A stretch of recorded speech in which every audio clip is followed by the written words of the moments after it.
प्रभाग समितीच्या निवडणुका रखडल्यात आणि त्याला कारणीभूत विरोधक आहेत असा सत्ताधाऱ्यांचा आरोप. हा आरोप काय आहे हे आमच्या लक्षात येत नाही. त्या बदलल्या गेल्या. पश्चिमेकडील प्रभाग हा पूर्वेला गेला, पूर्वेकडील प्रभाग पश्चिमेला गेला. एखाद्या आता ग्लोबल सिटीतल्या मतदाराला घरपट्टी भरण्यासाठी चंदनसरला जावं लागेल.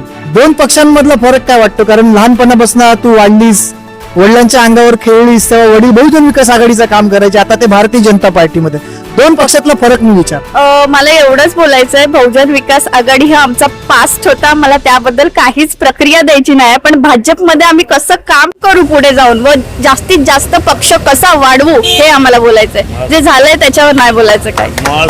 विरोधकांचा आवाज दाबायचा कसा प्रयत्न करत होते, परंतु आम्ही आवाज दाबायला दिला नाही. आम्ही जे सत्य आहे ते बाहेर काढणार हे 100%. टॉप 10 महाराष्ट्र न्यूज चॅनल मधून मी दीपक कोटेकर. यावेळेला मी उपस्थित आहे विरार पूर्वेच्या कारगिल नगर मध्ये. आपल्या सोबत यावेळेला भारतीय जनता पार्टीचे नगरसेवक आहेत पंकज देशमुख. पंकजजी, काय सांगाल? आज आरोग्य शिबिर आहे इथे. तुमच्या चॅनलच्या माध्यमातून सर्व तुमच्या व्ह्युअर्स असतील, तुमचे प्रेक्षक असतील आणि वसई विरारमधील सर्व लोकांना सर्वप्रथम 1 मे कामगार दिन व महाराष्ट्र दिनाच्या शुभेच्छा देतो. आज आमची युवा कार्यकर्ती उन्नती राऊत हिला युवा सचिव म्हणून जी नेमणूक मिळाली माननीय आमदार राजन नाईक साहेब यांच्या प्रयत्नांनी त्यांना ही नियुक्ती झालेली आणि त्या नियुक्तीचा पहिला उपक्रम त्यांनी आरोग्य शिबिर ठेवलेलं आहे. त्याच्याबद्दल तिचे खूप खूप अभिनंदन आणि असंच चांगलं कार्य तिच्या राजकीय आयुष्यात घडत राहो आणि या भविष्यात तिला एक राजकीय चांगलं पाठबळ मिळो असं आम्ही तिला शुभेच्छा देतो. पण आता शहराच्या विकासाचं काय? कारण विरोधी पक्ष विरोध करतोय, सत्ताधारी विरोध करतायत. मग नेमका विरोधक कोण असा प्रश्न आता लोकांना. आपल्या शहराची लोकसंख्या ही जवळजवळ 30 ते 35 लाख आहे आणि फ्लोटिंग लोकसंख्या आहे. इथे अनेक प्रमाणात अनेक ठिकाण पूर्ण भारतातून लोक येत असतात. त्या गरजेप्रमाणे लोकांच्या काही कृती होत असतात.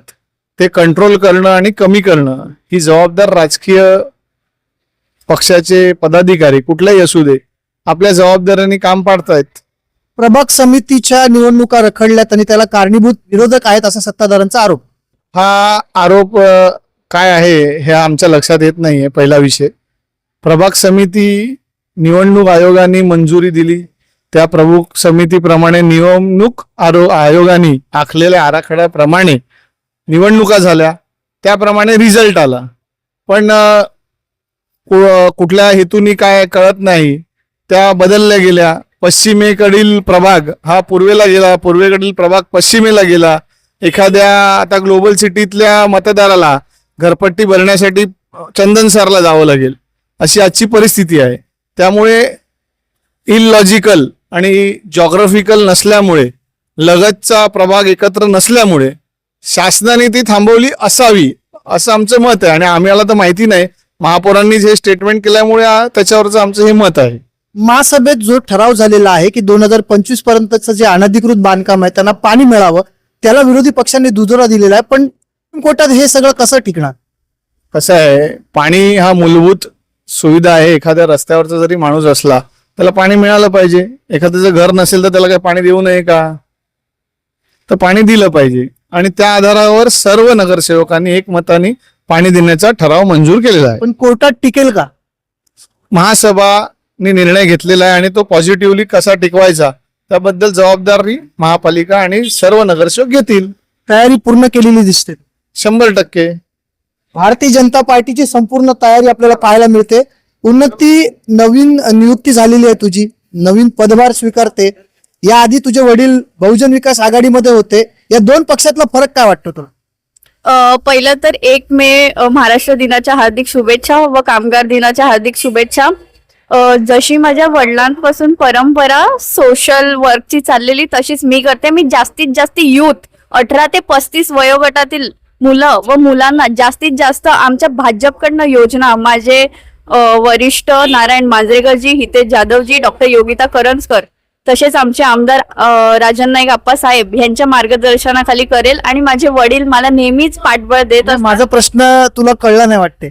दोन पक्षांमधला फरक काय वाटतो? कारण लहानपणापासून तू वाढलीस, वडिलांच्या अंगावर खेळलीस तेव्हा वडील बहुजन विकास आघाडीचं काम करायचे, आता ते भारतीय जनता पार्टीमध्ये. दोन पक्षातला फरक मी विचार. मला एवढंच बोलायचंय, बहुजन विकास आघाडी हा आमचा पास्ट होता, मला त्याबद्दल काहीच प्रक्रिया द्यायची नाही. पण भाजपमध्ये आम्ही कसं काम करू पुढे जाऊन व जास्तीत जास्त पक्ष कसा वाढवू हे आम्हाला बोलायचंय. जे झालंय त्याच्यावर नाही बोलायचं काय. मांजरेकरजी, सध्या महासभेत अनेक मुद्दे गाजतायत. सफाईचा असेल, नाले सफाईचा असेल, सफाई कर्मचाऱ्यांचा असेल, कशा प्रकारे काम करताय, नवीन नगरसेवक म्हणून लोकांसमोर कशा प्रकारे जात आहे? सर्वप्रथम तो आपल्या माध्यमातून 1 मे कामगार दिवस, महाराष्ट्र दिवसाच्या शुभेच्छा. आज आमच्या या आरोग्य शिबिरासाठी आमच्या युवा मोर्चाचे पदाधिकारी उन्नती राऊत यांनी आरोग्य शिबिर आयोजन केलं, त्याबद्दल तिथल्या शुभेच्छा, तिचं अभिनंदन करतो. आपण जो प्रश्न विचारलात की महासभेमध्ये कसं काय चालू आहे, पण आपल्याला माहितच असेल की विरोधक मजबूत आहे. जे चुकीचं दिसतं त्याला आम्ही विरोध करणार आणि चांगलं दिसेल त्याला समर्थन देणार.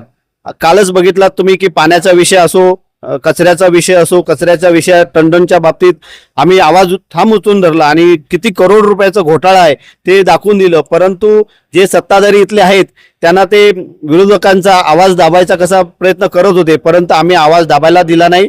आम्ही जे सत्य आहे ते बाहेर काढणार, हे 100%.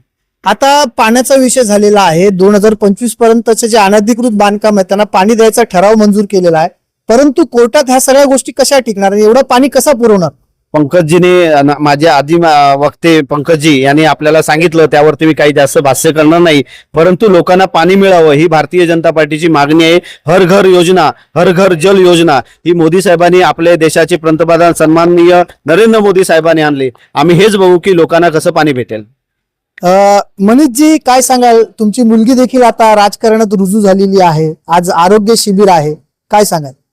सर्वप्रथम महाराष्ट्र दिनाच्या हार्दिक शुभेच्छा.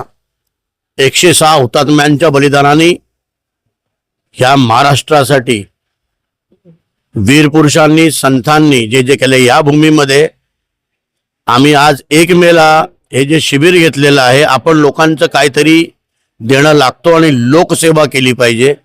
याच्यासाठी आज आम्ही या कॅम्पचं आयोजन करून पिवळं रेशन कार्ड, केशरी रेशन कार्ड, पांढरा रेशन कार्ड, ई श्रम कार्ड आणि सरकारने दिलेल्या विविध औषधांच्या आणि हॉस्पिटलच्या सवलती, कुठले कुठले ऑपरेशन्स होतील, मोतीबिंदू असो, ECG असो किंवा कॅन्सर ऑपरेशन असो, हे कुठले कुठले ऑपरेशन कशा प्रकारे कुठे कुठे केले जातील आणि कुठल्या प्रकारची कागदोपत्री असल्यावर हे ऑपरेशन्स फुकट होतील याची पूर्ण माहिती आम्ही कारगिल नगरच्या जनतेला दिलेली आहे.